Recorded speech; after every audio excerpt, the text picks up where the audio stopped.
It was the kind of moment that instantly seizes attention, the kind of interview that royal watchers and citizens alike would talk about for weeks to come. An intimate setting, the soft lighting framing the poised yet visibly emotional Queen Mary, and beside her, King Frederik of Denmark, his gaze steady yet troubled, his voice hesitant yet sincere. Together, they presented an image of unity, of strength, of royal resilience. But beneath the polished veneer of protocol and public duty, something far more human emerged, something raw, unguarded, and deeply revealing. As the cameras rolled, King Frederik, usually composed and stoic in his royal appearances, found himself facing a question so direct, so cutting to the heart of recent speculation, that silence wasn't an option. The Danish monarch, beloved for his quiet dignity and gentle leadership, was forced to do something no royal ever does lightly. He admitted it. This wasn't just an interview, it was a reckoning. A moment of clarity set against the majestic backdrop of Amalienborg Palace. Queen Mary, ever graceful and eloquent, guided the conversation with tact, her hand occasionally brushing Frederik's arm in subtle support. Yet even she couldn't mask the emotional weight that hovered in the air. Rumors had swirled for months about royal tensions, emotional strain, and the burdens of ascending to the throne. The Danish people had witnessed a whirlwind of change, from Queen Margrethe II's shocking abdication to the accelerated duties that fell upon Frederik and Mary's shoulders. And in the midst of it all, questions about their personal journey, their sacrifices, and even their relationship simmered beneath public appearances and official smiles. Now, they faced the world not as sovereigns shielded by pomp, but as a couple navigating the rare and fragile intersection of monarchy and humanity. King Frederik's admission didn't come with grand theatrical flair. It wasn't a rehearsed monologue or a planned press statement. It was a pause, a flicker in his voice, and then a simple truth. He had struggled. As a father, as a husband, as a newly crowned monarch, he had moments of doubt, of fatigue, and of emotional distance. And for the first time, he acknowledged what many had only dared to speculate. The immense pressure had affected not only his mental well-being but also the dynamics of his marriage. In that single moment of vulnerability, Frederik did what few royals have dared. He peeled back the curtain of perfection and showed the world his truth. That even with centuries of tradition at his back, he is not immune to the same emotional currents that touch every human being. It was the kind of honesty that doesn't weaken a king, it defines his strength. Queen Mary, seated beside him, didn't flinch. Her response wasn't one of surprise or defensiveness. Instead, she nodded, her eyes meeting his in a quiet exchange that spoke volumes. Here was a queen not just in title, but in loyalty. Mary acknowledged that the journey had tested them. Long nights, long distances, and the constant scrutiny of public life had built walls they had to actively work to tear down. Yet through it all, they remained committed, not just to the crown, but to each other. She spoke of the early days, how the fairy tale romance between an Australian commoner and a Danish prince was never as simple as the headlines made it seem. The cultural differences, the intense media attention, the weight of expectations, they had weathered it all, together. And now, even as king and queen, those challenges hadn't disappeared. They had merely evolved. The public had long speculated on the quiet moments between the couple. Photos showing subtle distance, appearances where smiles didn't quite reach the eyes, rumors of royal tension, of temporary separations, of emotional withdrawal. This interview, without denying those observations, placed them in context. The truth wasn't scandalous, it was deeply human. The monarchy, with all its rituals and rules, had not spared Frederik and Mary from the trials of any long-term relationship. And yet, their words didn't suggest weakness. They revealed a profound resilience. Mary spoke of recommitment, how the pair had recently taken time to reflect, to listen, and to reconnect not just as king and queen, but as Frederik and Mary. They spoke of their children, of what it means to parent teenagers in a fishbowl, of preparing the next generation of royals not just for duty, but for emotional intelligence. The Danish royal couple didn't offer a fairy tale, they offered a masterclass in authentic leadership. They acknowledged the sacrifices that come with a crown, the personal costs, the public strain, the inability to grieve, falter, or even love in private. And yet, they also affirmed their devotion to Denmark, to service, and to each other. For every moment of doubt, there had been twice as much determination. For every tear shed in private, a public moment of grace followed. They weren't perfect, and they weren't trying to be. That was the most powerful message of all. As the interview progressed, viewers were treated not to scandal, but to soul. Stories of how the couple leans on quiet routines to stay grounded.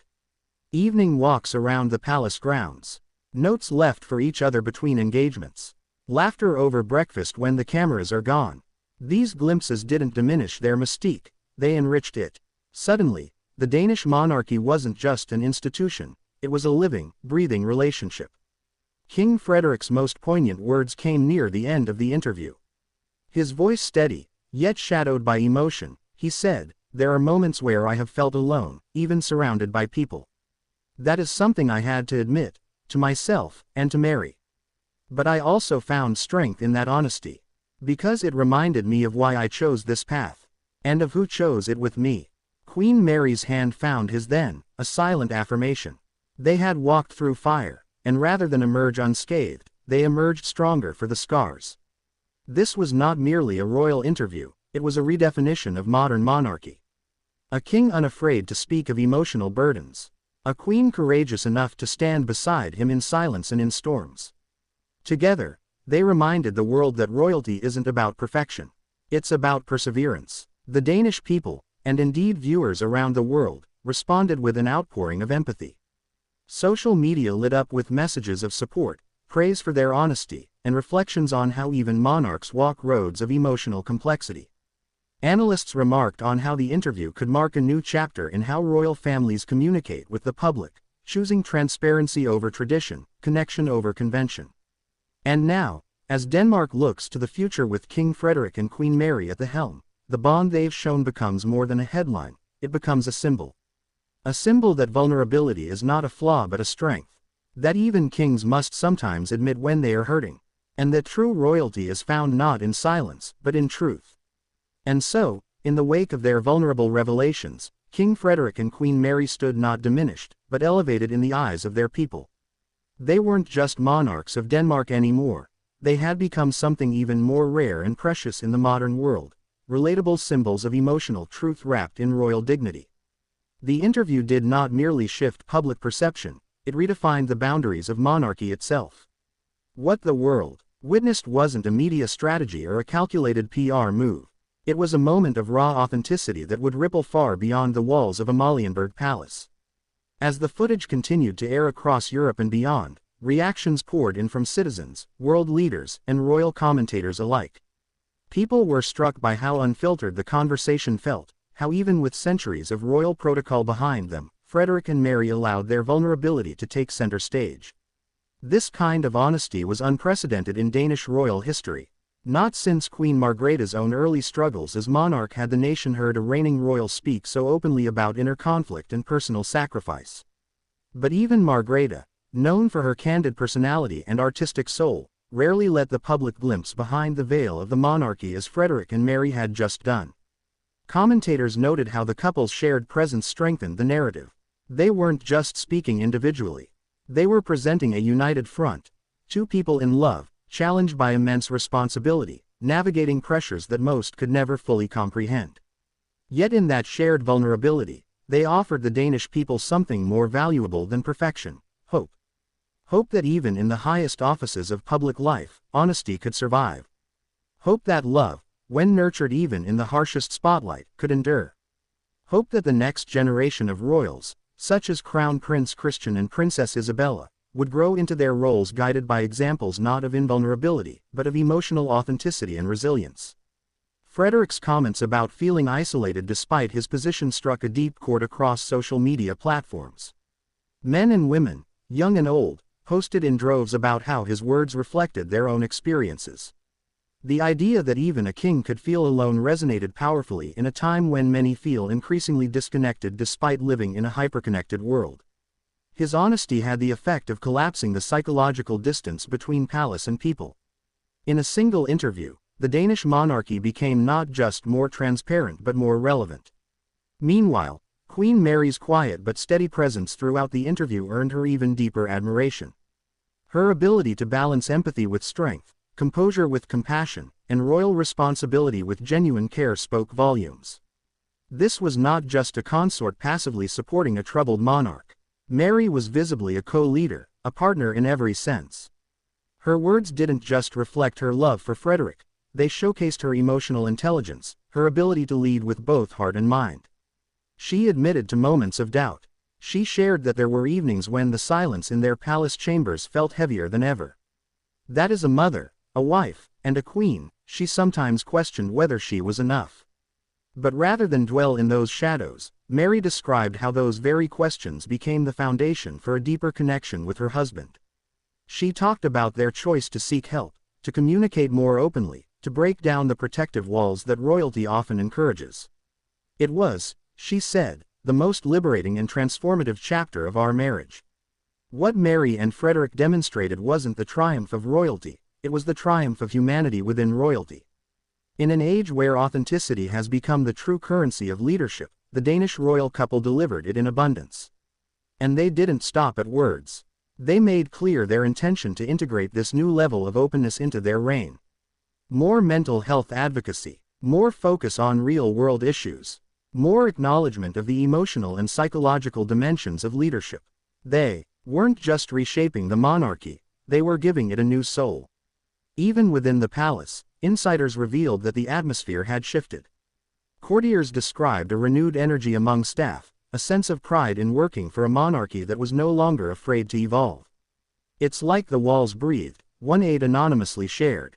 "They told their truth, and we all felt it." And Denmark responded in kind. Newspapers ran special editorials praising the courage of their king and queen. Churches echoed their words in Sunday sermons. Mental health organizations publicly thanked them for bringing visibility to emotional struggle. Citizens left flowers and handwritten letters outside the palace gates, messages of thanks, solidarity, and encouragement. International royals, too, quietly took notice.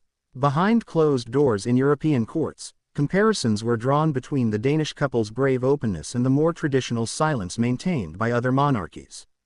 The House of Windsor, long criticized for its emotional reticence, was now facing a growing chorus of voices urging a similar path of transparency. In Norway, in Sweden, even in the Netherlands, palace officials were reportedly discussing the impact of Frederik and Mary's interview, and what lessons could be drawn. But perhaps the most lasting legacy of that extraordinary moment would not be felt in headlines or court briefings. It would live in the hearts of ordinary people who now saw their king and queen as not just rulers, but as individuals walking the same emotional terrain as the rest of humanity. The couple's revelation became a permission slip, for men to admit emotional fatigue, for couples to acknowledge distance, for leaders to be real. In classrooms across Denmark, teachers used the interview as a tool to talk about emotional well-being. In offices and living rooms, conversations once buried beneath shame were now surfacing. The ripple effect of Frederik's confession and Mary's steady courage could not be quantified, but it was unmistakable. And as the interview came to a close, the camera lingered on them. No crown, no throne, just two people, sitting close, hands intertwined, quietly facing the future. A future shaped not by hiding their struggles, but by owning them.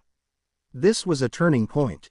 A new chapter not just for Denmark's royal family, but for the very idea of royalty in the 21st century. Where once emotional vulnerability was considered a risk, now it was a badge of honor. Where once distance and formality reigned, now connection and courage held the throne. King Frederik's admission wasn't just an emotional release, it was a royal reawakening. One that will echo in history books, inspire future monarchs, and live forever in the hearts of the people he serves. As the screen faded to black and the world paused in stunned reflection, one question lingered like a heartbeat beneath the silence.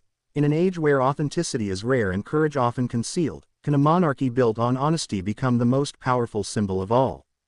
Be sure to like this video, share it with your friends, comment below with your thoughts on King Frederik and Queen Mary's powerful revelation, and don't forget to subscribe for more emotional, inspiring, and exclusive royal stories every week.